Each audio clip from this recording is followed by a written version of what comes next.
Jika kalian seperti saya, kalian mungkin membenci gagasan untuk berbicara di depan publik.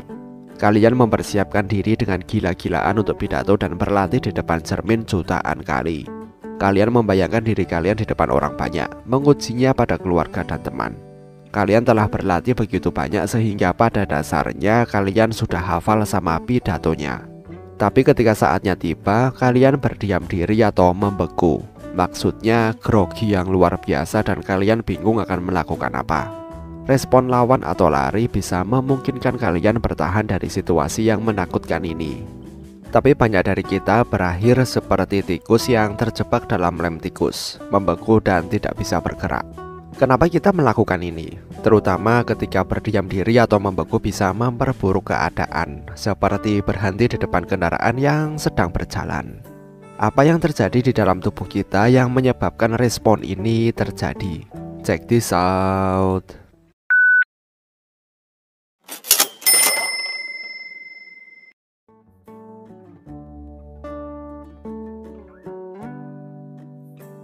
Jika kalian tersesat di hutan dan berada di dekat harimau atau binatang buas lainnya, wilayah tertentu di otak kalian akan aktif untuk melawan, melarikan diri, atau membeku sebagai tanggapan.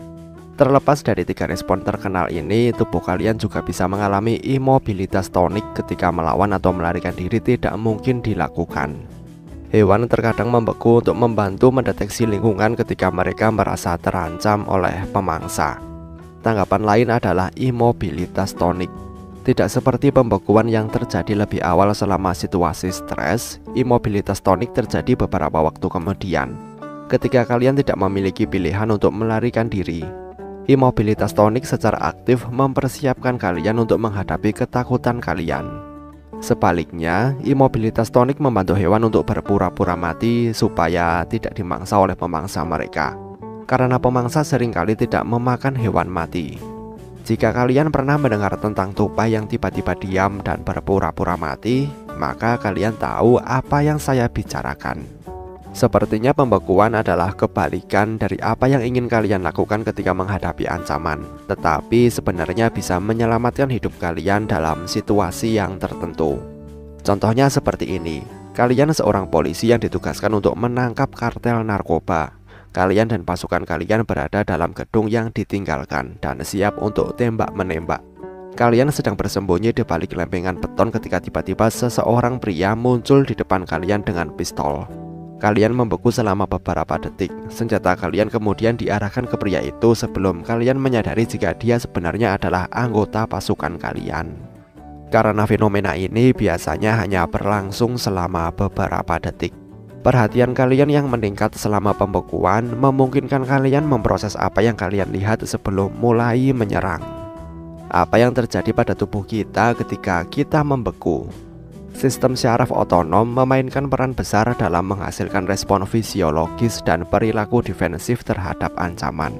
Sistem ini secara luas terdiri dari dua bagian, sistem simpatik dan parasimpatis. Kalian mungkin pernah mendengar tentang sistem ini sehubungan dengan respon lawan atau lari.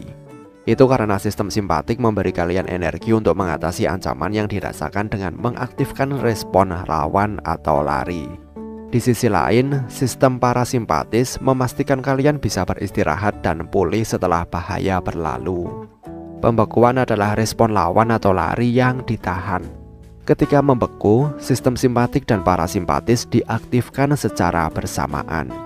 Karena aktivasi sistem simpatis, terjadi peningkatan pernafasan dan kontraksi otot. Tapi sistem parasimpatis biasanya mendominasi tubuh selama respon pembekuan, sehingga detak jantung kalian menurun. Di dalam otak kalian, rangsangan yang menakutkan mengaktifkan amigdala. Pada gilirannya akan merangsang hipotalamus untuk menghasilkan respon simpatis dan merangsang inti medula untuk respon parasimpatis. Kesimpulannya adalah, seperti banyak aspek biologi dan perilaku, kami terus menemukan hal-hal baru setiap saat. Terkadang pola ini berguna untuk menghindari bahaya, dan di lain waktu berakhir di depan kendaraan yang tiba-tiba melaju ke arah kalian. Apapun hasilnya, semakin kita belajar tentang bagaimana otak kita merespon, kita akan semakin baik. Teruslah belajar dan selalu melihat kedua arah sebelum menyeberang jalan. Bagaimana menurut kalian? Sampaikan pendapat kalian di kolom komentar. Terima kasih telah menonton video ini dan sampai jumpa di next video.